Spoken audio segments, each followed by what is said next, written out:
আমরা প্রায়শই বিভিন্ন সেমিনারে এবং অনানুষ্ঠানিক শিক্ষা ব্যবস্থায় বিভিন্ন স্যাটেলাইট টেলিভিশনে ওয়াজ মাহফিলে হাজারে হাজারে লক্ষ লক্ষ টাকা ব্যয় করে ওয়াজ শুনি।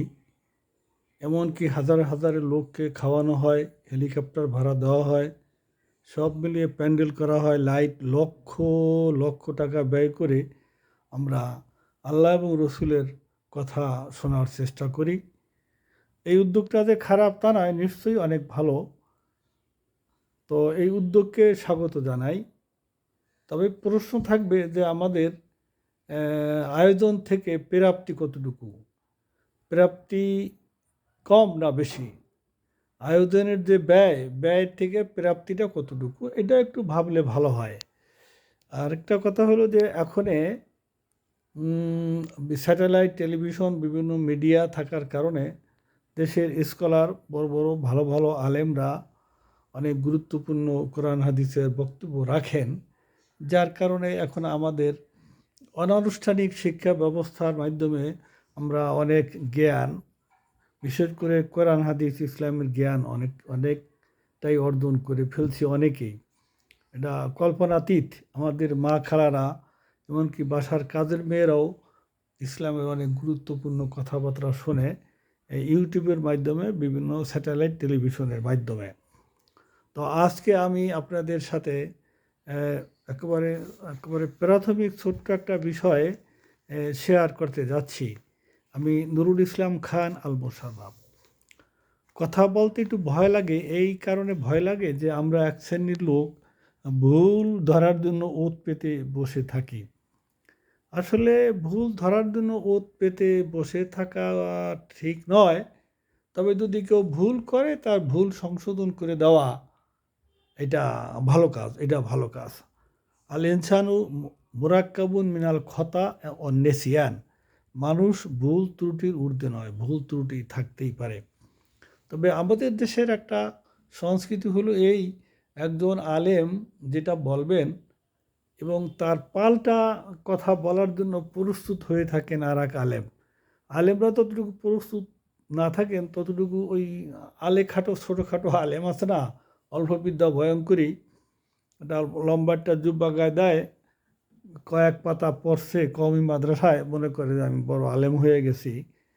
যেরকম একটা উদাহরণ যদি আমি দেই, এটা ভুল হবে কি না, সেটা হলো এই বেগম খালেদা জিয়ার জানাজাটা হয়ে গেল, এটা নিয়ে কত বিতর্ক করার চেষ্টা করছে, কিন্তু দেশের পরিস্থিতি প্রেক্ষাপট যেহেতু পাল্টে গেছে, এখন একটা মানে বিএনপির একটা জয়ধ্বনি জোয়ার এসে গেছে।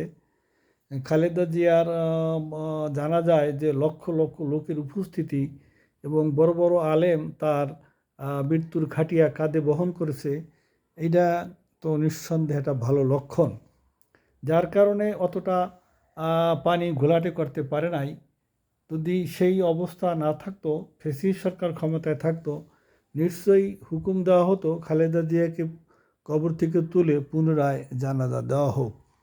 এরকমই একটা ষড়যন্ত্র এবং চিন্তা চেতনা চলছিল। তবে এগুলো ঠিক না। আমি সবসময় মনে রাখতে হবে, আমরা আহলুল সুন্নাত ওয়াল জামাত এবং হানাফি মাযহাবী এবং আহলুল সুন্নাত ওয়াল জামাত। আমরা সালেফি না, আমরা ওহাবি না, আমরা কাদিয়ানি না, আমরা জাবারি না, আমরা মুতাজিলি না, আমরা শিয়া না, এগুলি মনে রাখতে হবে। এখন অন্য কোনো ওই 73 ফেরকার বাকি 72 ফেরকার মতবাদ যদি আপনি আহলুল সুন্নাত ওয়াল জামাতের উপরে চাপিয়ে দেন, এটা তো একটা জুলুম হবে, এটা তাগুদি শক্তিতে পরিণত হবে। আমি আর কথা না বাড়িয়ে আপনাদের সাথে ছোট্ট একটা বিষয়, ছোট্ট হলেও অত্যন্ত গুরুত্বপূর্ণ একটি বিষয়, সেটা হলো সলাৎ। প্রথমে আমি বলবো সলাৎ শব্দের অর্থ কী। আমরা অনেকেই, বাংলাদেশের মানুষ অনেকেই জানি সলাৎ শব্দের অর্থ নামাজ। এটা বাংলায়ও আমরা নামাজ লিখি এবং উর্দুতেও নামাজ। আসলে সালাত শব্দের অর্থ, শাব্দিক অর্থ কিন্তু নামাজ নয়। সালাত শব্দের শাব্দিক অর্থ দোয়া, দুরুদ, রহমত। দোয়া, দুরুদ, রহমত। আমি একটা কোরআনের আয়াত বলি, এই আয়াতের ভিতরেই সালাতের অর্থটা প্রকাশ পাবে। বিসমিল্লাহির রহমানির রহিম। ইন্নাল্লাহা মালাইকাতাহু ইউসাল্লুনা আলান নবী।